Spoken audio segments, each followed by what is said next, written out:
Hello, everyone. Welcome to my Instagram live uh, show called The Third Phase. I go live every Tuesday at 12:30.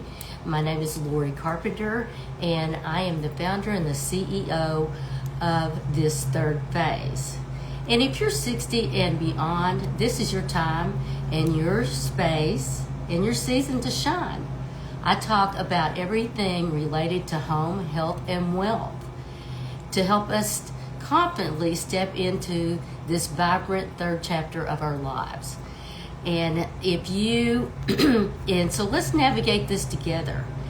And let me tell you, it's going to be fun, fulfilling, and purposeful. So grab your lunch, grab a friend, and let's dive in. Because today I have the fabulous and incredible antique diva herself, Toma Hanks. Let me bring her on.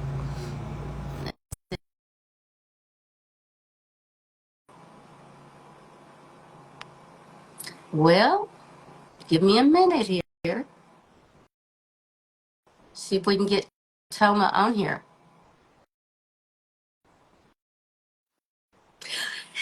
Hey, Toma. Well, hello there. It's so nice to meet you. Yes, well, I've met you several Uh, times so at the nice to different see you. markets. Oh, see me. I got you. Got you. Welcome. I'm so excited you are here visiting with us here from Venice, Italy.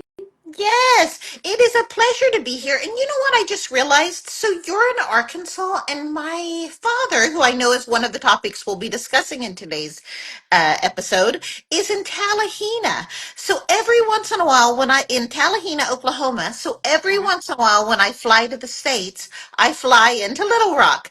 So Really? yeah, I didn't So make that connection how until just far now. is really how far is that part of Oklahoma from Little Rock? Yeah, Tallahena is about 3 hours.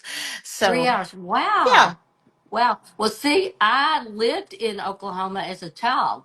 My no. my dad is from there, from the Stigler Kyoto area Yes. of Oklahoma, Amazing. and so I lived there as a child, and then my mother moved us back here. He got killed, Mm. and so anyway, in a car wreck out there, and so anyway, we moved to Arkansas. So we do have a little bit in common. Absolutely. No, I think the first time we met might have been at the Design Bloggers Conference.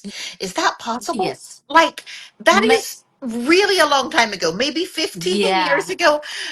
It's been a minute. It's been a Yeah, minute. it's been a Yes. minute. It's Absolutely. been a minute. Well, let me introduce you, Toma, and I should let you introduce yourself because, goodness, Toma is the founder and CEO of the Antique Diva Company, the world's largest antique touring and sourcing company that offers buying tours in Europe and in Asia. That is fabulous. Absolutely. Now, you have lived 20 years in Europe, correct? Yes. No, you know what? In fact, 26 years, which is crazy. Wow. I'm 51 and I've lived more of my life abroad than I have in the States, which is kind of crazy to think about. That's amazing. That's amazing. Well, I love the idea about you helping antique dealers. You coach them. I didn't realize that you coach dealers and how to reevaluate their stores and capture more of the market shares to increase their margins. That is fabulous. Did not know that. I knew that you were a furniture and jewelry designer. Also, a little tip here. I know you will not share probably with us, but I think everyone should know that you are a champagne connoisseur. I am. I have a weakness for champagne. Good for you. We should always drink champagne. I joke that I drink champagne on Tuesdays because Tuesdays need to feel special. And it's like the day of the week that everybody forgets about. That's So, true. There's always Wednesday, the hump yeah, day, and yeah, Tuesday, that's a good day. And you're also a Chanel addict. true. You know all my secrets. Yes, yes, I do. And I am happy. I'm happy. I thought this was some things we might want to share, and that your hobbies include driving fast cars. And I've watched some of your gourmet cooking online, so I didn't know that anyway from following you as long as I have. But anyway, Coma, tell us a little bit about yourself. How did you got into antiques from a little town in Oklahoma to living in Europe? How did you do You know this? what? Growing up in Oklahoma, I grew up in Northwest Oklahoma near the Panhandle. Hmm. And growing up, every weekend, my mom's hobby was going to garage sales when it was the season, and she Yes. would always give me $1. And it was like this, I had this dollar that was a treasure to go spend. And it's really funny because I look back now, I work in European antiques, I work in luxury antiques, and it started by the value of $1 and being able to go. And I remember I wanted to buy a Barbie dream house. That was like my big goal in life. And I saved my dollars every week for the month of June so that I could buy the $5 garage sale version of the Barbie dream house. And I remember thinking at the time they were really expensive. And I thought, oh, they were expensive if you bought them in a store. And I remember thinking, I bet I can find one at a garage sale. And I must have been like 7 years old. And Wow. I had figured out the value of when you buy something used or secondhand, today, vintage, retro, antique. But I had figured out there was this value. And in fact, I did. I bought my Barbie dream house for $5 a month worth of savings. And I remember it was priced higher than I wanted it to be. And I remember telling the lady at the garage sale, well, all I have is $5. And she said, well, I'll make that work for you, honey. And that's how I began my negotiating. Negotiating young. You started out very, very young. Absolutely. Well, something I kind of wanted to talk about a little bit here is that we never thought about furniture as an investment. We think of property and things like that, but tell us a little bit about what makes an antique. First of all, okay, what I will say is I am not a purist. And so technically an antique means it's 100 years old. But honestly, I said it already in my joke about secondhand, used, secondhand, vintage, retro, antique. The reality is I am a fan across the board of items that are recycled, repurposed, reused. So technically to be an antique, it needs to be 100 years old. And what I said from a young age, I'd figured out there was a value in if you bought something that wasn't brand new, that there was a financial value in it, that you were actually saving money and the value of what you had paid. So going back on this Barbie dream house, I ended up selling my Barbie dream house for $10. And so, I love it. I so, love it. so the reality is that when you're looking at buying antiques, vintage, retro, secondhand, there is something where the value is sustained longer than if you're buying new. And I think that same value today, I operate on a completely different level. I work in European antiques. We take clients to Europe to buy antiques in Europe and resell mostly in America. But when you buy antiques in Europe, when you're buying, say, a French 18th century piece, if you're reselling it in America, you would get a minimum 3 times markup. In normal, I would assume a 3 to 5 times markup. I know people who Yes. do an extreme 10 times, but 3 to 5 is pretty consistently average. And that it's exciting to think about. Like Yeah. it's part of how I got into doing business coaching was when for antique dealers was when I realized, oh, there's an entire industry out here, an entire way of making money that people don't even fully understand. It's Right. exciting to me. Wow. Wow. So that is that what led you to antiques there, being in Um, Europe, or did you go there to do that? So I moved overseas with my ex-husband. And so I grew up in Oklahoma. I got married. I moved Pennsylvania, Massachusetts, Ohio by first 3 years of marriage. And my ex had an opportunity to move to Paris. And I remember saying, let's do it. This is the most amazing thing on earth. And the first weekend when we arrived in Paris, the very first weekend, we went to the Paris flea market, and there is an expression in French that is a caveau d'Alibaba. It's like Aladdin's cave or Alibaba's cave. And I walked in, and it was like this. I was lightning struck by everything that was available. And it was a hobby for 5, 6 years, that it was just a hobby. And eventually I turned that hobby into a business. But Yes. it started out as just what I did for fun on the weekends. How many different warehouses? I think I toured your warehouse in London. That's How possible. many did? Yes, I toured that. That's been a minute or two ago. You were on a buying trip, so you weren't there when I toured. I toured with the design Yeah. house with You them, You must Veronica. have been at Lorford's. I know exactly where you were. If you Yeah. were with Veronica, I remember sending you guys out to Lorford's at that Yes. time. And it's still one of my favorite warehouses in the UK. So what we do as a company, we do one-on-one customized antique buying tours. We will do group tours for people like Veronica, or Mm-hmm. even people like you. When you bring, sometimes designers will want to bring a group with them overseas to source, and we'll put together those sort of groups. But as a company, we specialize in doing one-on-one antique buying tours to help mostly dealers stock their store. So we Wow. mostly do B2B, and so we do it in Europe, we do it in Asia, and I'm toying with some other ideas in my head. Hashtag Well, watch this that's space. exciting. So, if someone's buying antiques, is there what is the best way to do it? Is there like something that makes it a more potential to sell, or is it just your gut feeling when you see it, you love it? Is there a I guess a method to this madness? Okay, you know what? I think you hit the nail on the head when you said following your gut, following your stomach. And I'm going to get this wrong in the exact phrasing, but did you know that, like, in a fetus, the original part of the baby, when it divides, it's two parts, and one part becomes the brain and one part becomes the stomach. And so that expression, you know it in your stomach, is actually literally the brain and the stomach physiologically were originally one part of the body, which I think is so fascinating.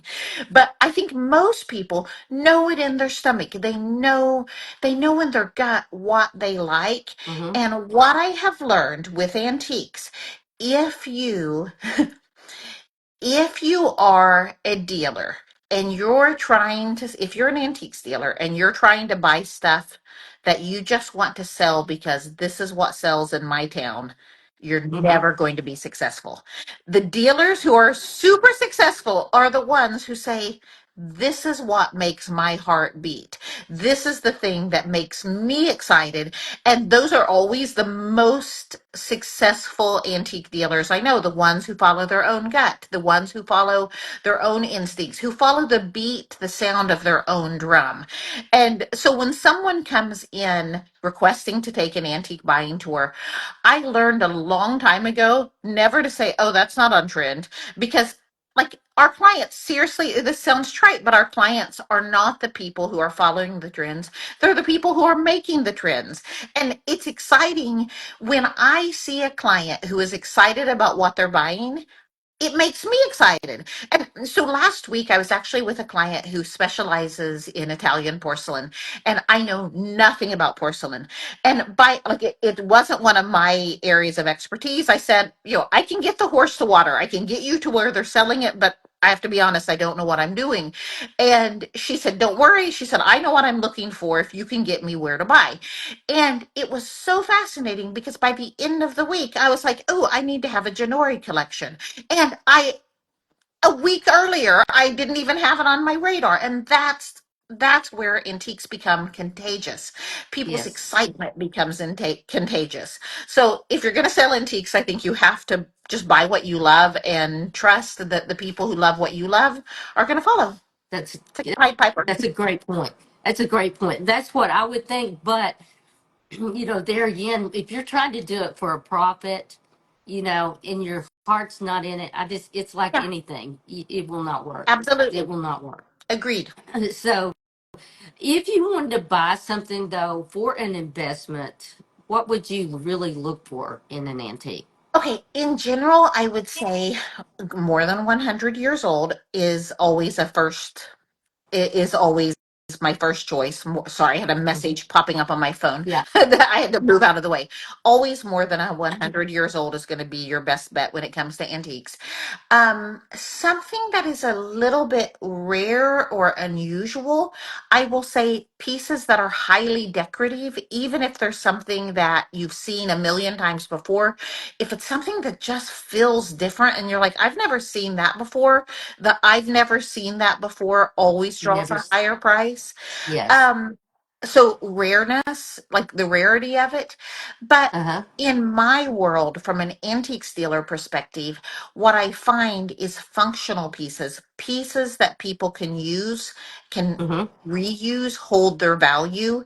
So, for example, mirrors. You can buy a mirror and sell a mirror for at least the same price. You know you're not going to lose money on it. Side tables, like dining room tables, Tables. desks, in general, functional pieces, a chest of drawers. Those are the pieces that I have seen steadily the prices increase over the last several decades, and just consistently, regardless of style, the functional pieces tend to hold their value because people used them 200 years ago, they're going to use them 200 years forward. Right. Good point. Good point. Functional. Okay. You know, I wasn't when we were planning this. I didn't realize today is Earth Day, I and didn't realize so it it either. Oh being my yeah, goodness. it's Earth Day, and so think about these pieces that we, as you said, second you buy secondhand or whatever. They do not go to the landfills. Absolutely. You know, that's the thing. It seems like here in America, a lot we buy we buy to throw Yeah. away. You know. And I will say, this is something that living in Europe, I've lived in Europe 26 years, and Europe has a much more sustainable mindset when it comes to reusing. You hear about like the classic English country house look. Well, that look is built upon people taking pieces and them repurposing it, them reusing it. I have people ask me, and layering centuries of antiques. And I have people ask me, but maybe I shouldn't repaint this piece or lacquer this piece because I don't want to ruin the patina. And of course, if it's museum quality, then you need to take that into No. Yeah. consideration. You don't want to lose the value. But 99% of what I see is not museum quality. And I think, okay, if you choosing to lacquer that chest of drawer means that you continue using it for another 20 years, I encourage people to reuse, to recycle pieces they already have or family pieces, or take something from the past, because it is a more sustainable way of living. And it's what I watch, like with my European friends. I'll go in, and one of my good girlfriends, Katrine, she has this beautiful pair of French armchairs, and they've been covered in a tapestry, and the tapestry was probably original to the chairs from the 18th century. And I came in and she had bright Wow. green leather on the chairs. And it is not a choice I would have made, to be honest with you. However, it made her whole room environment changed. It was a vivacious, it had energy, and it was a sustainable choice. She wasn't buying something new, but she was reusing. Yeah. Good point. Good point. Good point. Okay. Let's see. Let's talk a little bit about investment pieces. Is there anything? I guess we kind of covered that stands out as an investment piece. Is this something that you will use in the mirrors and the chest of drawers, things like that Dining are room good tables, investments. absolutely. Okay. All right. Let's talk a little bit then about another investment, which a lot of times is VRBOs. Yes. They are second homes, things like that. Now, tell us that you have helped your father, and he's a successful real estate broker in Oklahoma, My correct? dad sells land, sells ranches. It's he.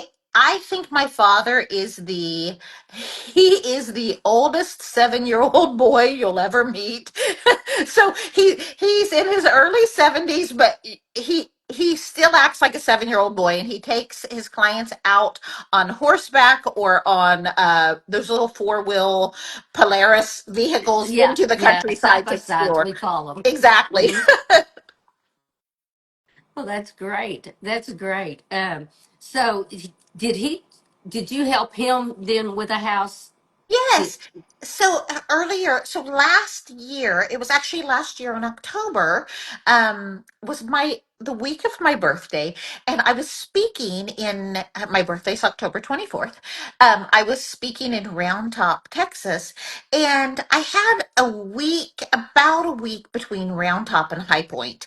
And I was speaking in Round Top, I was speaking in High Point, and I called my dad and I said, "Hey, Dad, I can come up to Oklahoma. Like, what's your schedule like? Do you have time if I come?" Because he's busy. I said, "If I yeah, come up there, are we going to get time together?" And he's like, "Yes." He said, "Absolutely." He goes, "I'll drive down and meet you." And I was speaking at the White Barn down at Round Top, and he comes in, and I think my father loves Lori Smithers with the White Barn. He comes in. She's like the most charming woman on earth. So, of course, they chat for a solid 45 minutes. And then my dad, after having driven 8 hours to pick me up in Round Top, he says, "Okay, let's drive back to Oklahoma."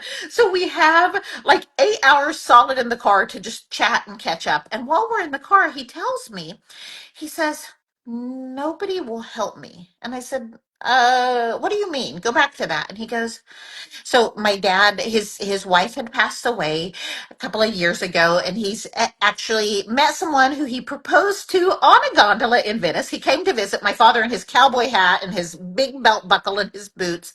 He brought how his funny. girlfriend, which she's also in her 70s. So he brought her to Venice to meet me the year before on my birthday, and he proposed in a gondola. He had asked me in advance, "Can I propose to Terry on your birthday?" And I said, "You can't propose on my birthday. You can propose the day before or the day after." And he said, "Well, I can't wait till the day after, so it's going to have to be the day before." So anyway, he proposes in a gondola. And so my dad has a ranch, and his fiance has a ranch. His fiance's husband had passed away about the same time as his wife, and as my stepmother. And so he was in a dilemma because he's like, "We now have two ranches, and it's like, where do you live?" And she really wanted to live in her house. And he didn't want to sell his ranch because he had spent a fortune putting in honestly, like the world's best man cave. He has an enormous shop. He has land with his horses, and he didn't want to sell it. And I said, so back to the car, Dad and I are driving, and he goes, "No one will help me." And I said, "What do you mean no one will help you?" And he goes, "Well, I want to move into Terry's." He said, like, we're discussing it and we want to move in together, but he goes, I need to do something with my house and I don't want to sell it." And I'm like, "Well, why don't you Airbnb it? Like, you have this spectacular adventure wonderland. I mean, Yes. it's at the edge of the mountains. It's on the edge of Bigfoot territory, so there's always Bigfoot sightings in his area. And he's like, "But I can't do this alone." And I'm like, "Dad, we've got 1 week." I said, "If there's anything I can do," I said, "first of all, his house happens to be beautifully decorated. My stepmother did a gorgeous job. I'll tell you, she was so sneaky. She snuck in the palest color of pink. It's a log cabin. And so it's Uh-huh. a log cabin. And she asked, her one thing when they bought the house was, "Can I paint the interior of the house?" And it's because she didn't want to live in an interior of a log cabin. So the exterior looks like a log Yeah, cabin, but the interior an she wanted to interior. Yeah. paint, quote, white. Well, she painted it the most beautiful pale pink that my father has no idea. He has a pale pink log cabin. And I said, How "Dad, funny. if there's one thing I can do, I can help you convert this house to Airbnb so that it's ready." And we worked ourselves to death. Like, I went away and I was speaking in High Point, and I did not have a manicure. I was like, "Everybody, this is my dad's fault." But we had a solid foundation he has a beautiful art collection, a really great cowboy and Native American art collection. And we went through all the bedrooms and we redid everything, and it was amazing. And he's still a little slow getting it online, but he rents to friends, he rents to friends of friends, he rents to mostly my clients because a lot of my clients have seen me promoting it, and it's honestly this wonderful oasis in the middle of the countryside that I personally go to write and recover and commune with nature, That's and wonderful. and That's a it was a great way when he wasn't ready to sell the house to keep the house right. alive, to keep it a Yeah, part of yeah. the family.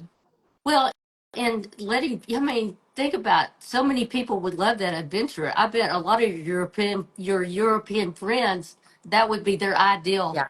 thing to come and live like on the Well, ranch. and the funny thing was when he said nobody will help me, I'm like, what do you mean no one will help you? And he's like, well, I mean, he goes, who, like, nobody knows what to do this. And I'm like, first of all, Dad, you can hire a designer to do this. Like, there are people you can hire. I'm here He if ain't you gonna need help. call me. But I'm like, there, this is there are people who do this, and this is a wonderful way financially. Like Yes, the whole point of your Instagram live is third act. This is a wonderful way as a financial investment. He's able to keep the house longer, but it also is a way of making the house make money. yes, And that's a beautiful income stream. yes. Well, and it keeps them from going down. You know, a house not lived in goes down. A Immediately, house immediately. bought So, is. yes, yes, yes. I was just thinking as you were talking about this. Is there tariffs on like when you ship containers home? Is there tariffs on that? So it's been a really interesting and stressful. Interesting would be a code word right now. It's been an interesting period and a somewhat stressful period for what I do, because I import antiques from mostly Europe to Mhm. America. And so for the last 100 years, there have not been any taxes on antiques or art coming into America. And That's what I was yeah, thinking.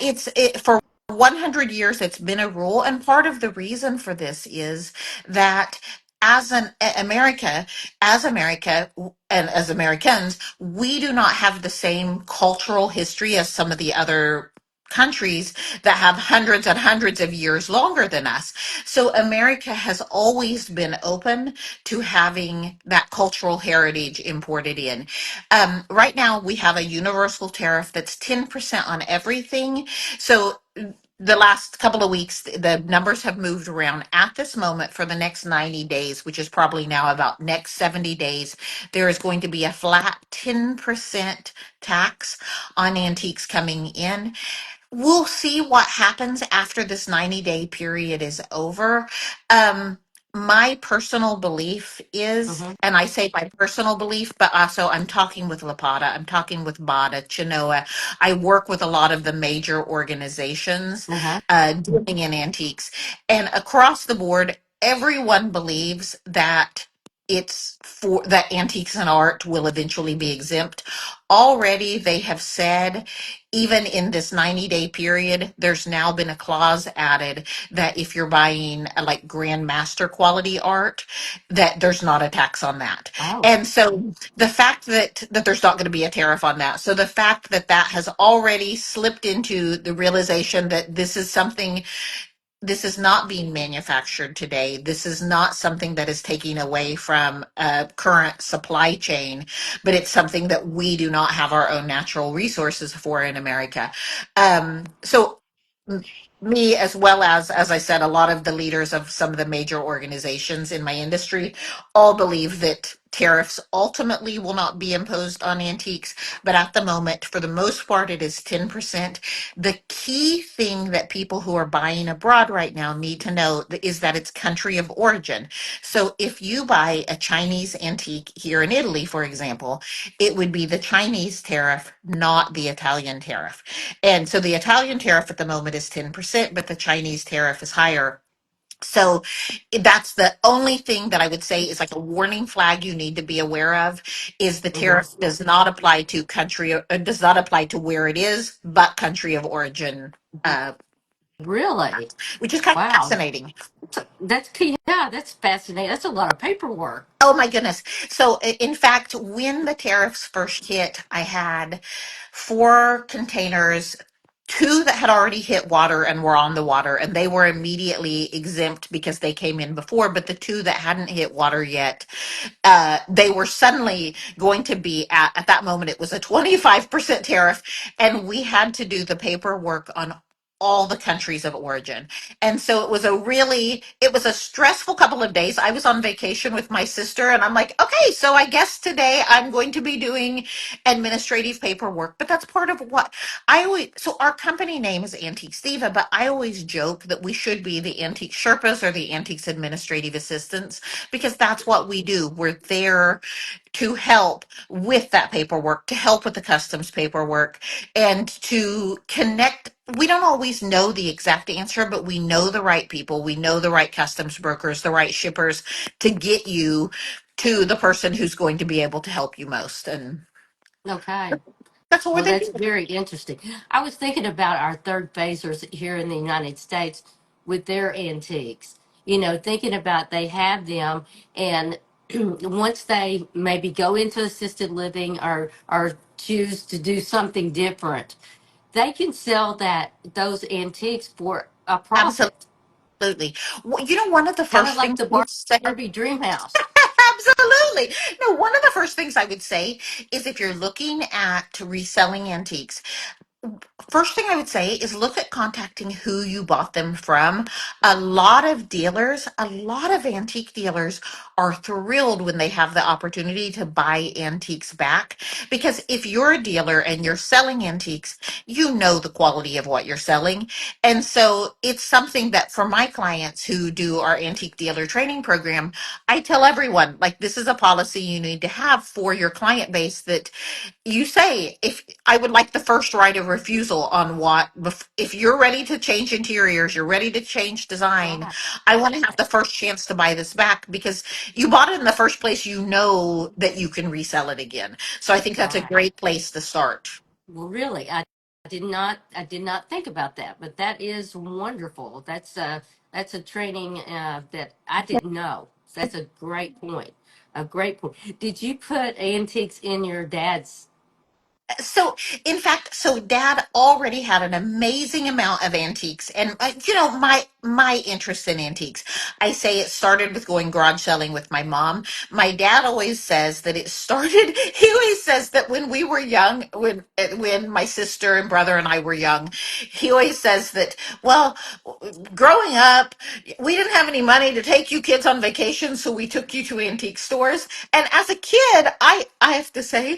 I really do think they did it because I grew up going to antique stores and auctions and it was an adventure. It was like going through I always say antiques are another way of traveling. There are other times, other places, other people's lives. It's another way of seeing the world. And so I grew up going to antique shops, antique fairs, auctions with my father as well as my mother. And so my dad, as I said, he has a really good Native American art collection but also has a good number of mostly Victorian antiques.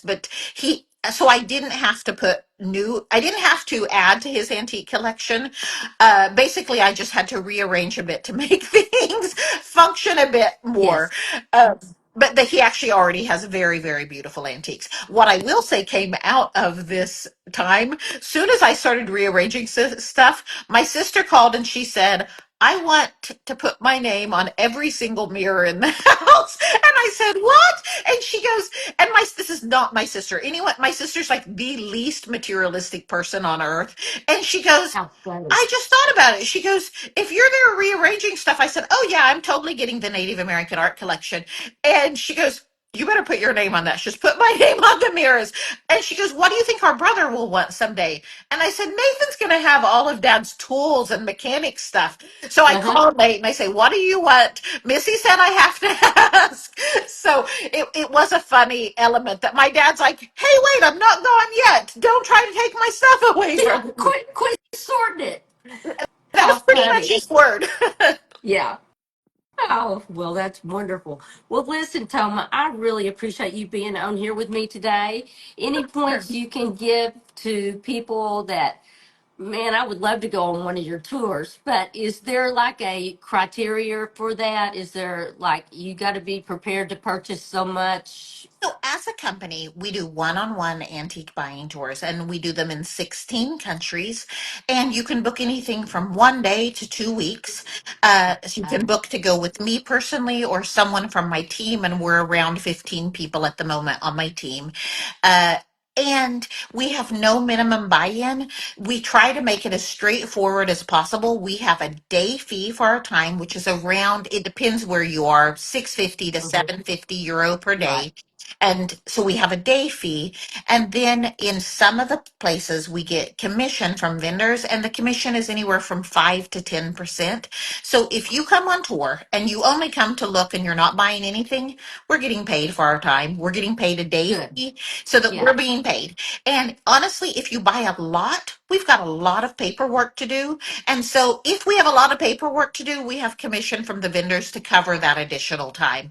So I try to have it as straightforward and clear as possible so that we can service clients at all levels. And what's interesting, some of my best clients today are people who started out, they came on a 1 day tour, they were in Paris, they maybe bought something for a couple of €100 for themselves, but they got the bug. It's like they got bit by the bug and then they started thinking about it. And 2 years later, I get a phone call and they say, hey, I'm kind of considering opening an antique store. And then a year later, they call again. And I always know my best dealers are my best clients, but the best dealers I work with are people who took about 3 to 5 years of trickling in before they came and they booked to fill a container. And to fill a container in general, you can expect to spend 100,000. So I would say expect you're going to spend 20,000 on the container. Maybe you get the container for 15,000, and that's including packing and shipping, not just the Wow. container itself, but Hmm. it's packing, it's shipping it around. So assume 20,000 on the shipping aspect, assume 80,000 on inventory, and that should get you about a 40-foot container, which if you see one of the big trade cars going by, that's one of the big containers on the back of a train. Gotcha. And so, and they, Yeah, if you go just like let's say I went with a group and I couldn't fill a container, do you? we do something called LCL. That's less container load. And what less container load means is basically you're a crate in someone else's container. And so you're charged a per cubic meter rate. And so I will say the LCL is the most expensive way to ship in that you get the highest per cubic meter rate. If you Hmm. buy a chest of drawers, you could spend maybe 600 on the chest of drawers and 1,000 on the shipping. So there becomes a moment where you're like, I don't know if this financially makes sense. On the other hand, as I said, most dealers who resell in America are reselling 3 to 5 times what they've paid.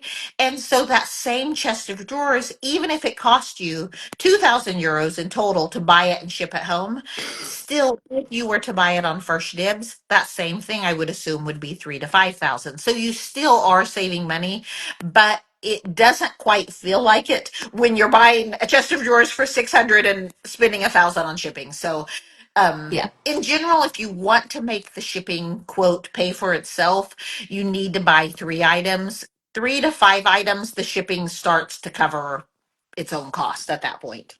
gotcha, gotcha. Very good. Well, I was wondering about that because I know when I've been there, yeah, you could get the bug real easy because it is because we're just not used to seeing items that Yeah. old in that great So of shape. you You know. ask me about investing, and in general, I will always tell someone Buy the absolute best quality you can afford. Buy the oldest item you can afford. If you can buy, when you're looking at a chest of drawers, you can buy 18th, the same piece that looks the same. It could be 18th century, it could be 19th century, it could be 20th century. It's just the style has been reinvented over the years. Always go for the 18th century piece if you can, because the piece that's going to hold its value is always going to be that older piece. So you Older can piece. never go wrong with 18th century. Yeah, very good. Very good. Wow, you have given me so many things to think about here. It was a pleasure Um, chatting with you. As I yes, said, I you remember that too. first time we met years ago, back when the Design Bloggers Conference was called Bloggers Conference. I think it's Influence Yes, it was still Conference called now. Bloggers Conference. Yes, Absolutely. it has been a minute. Yeah, and then I think one time we met in Yeah, Dallas. You were from there. Dallas Market Center. Yeah, yeah, Dallas Market Center. I went to the awards. Uh, You were there oh, for yeah. the awards. Yeah, and so I saw you there. Seen you at, of course, several times in Dallas and at High Point. So I'm sad you're not going to be at High Point this year. Yes, I will be in October. I'll come in the fall. But this Okay. spring, I just honestly have too much going on. I have a really, really busy tour schedule. Something exciting going on, which I'll tell you as we close. I just got a house in Tuscany. So obviously, I'm American from Oklahoma. I live here in Venice. Hold on, I'm going to see if I can show you a picture, a view out my window as we close. Oh, please, So please. I have just gotten a house in Tuscany that I'm calling the Chianti Clubhouse, and we're having guests come and stay with us there. So clients on Antiques Diva tours who are booking Italy tours, they're staying in my house there. Hold on, I'm gonna turn this around I so you can need to get see. on this group. Oh my goodness. You can see Oh, it's when we're in fabulous. Venice. Yes. Oh, I love it there. Well, in fact, I did reach out to you and you were in Oklahoma when I was in Venice. Oh yeah, I totally forgot about that. Yes, I forgot. I just now thought of that as well. Yes, because I was like, well, I want an antique divas tour here. Okay, I will say Venice doesn't have a huge amount of antiques. However, we have amazing access in some of the factories that are the real factories in Morano, like meaning the ones that are really producing. So the people who produce for Dolce & Gabbana, for Fendi Casa, for Armani, we Uh huh. have the access going into their furnaces.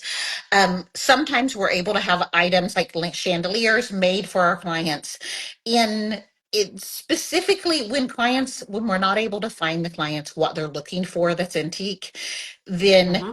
we'll have what they're looking for made, and you would be surprised by how affordable it is to have pieces made in Moreno. Like custom made. Wow. We had a client in New York who we were able to, she was trying to find something.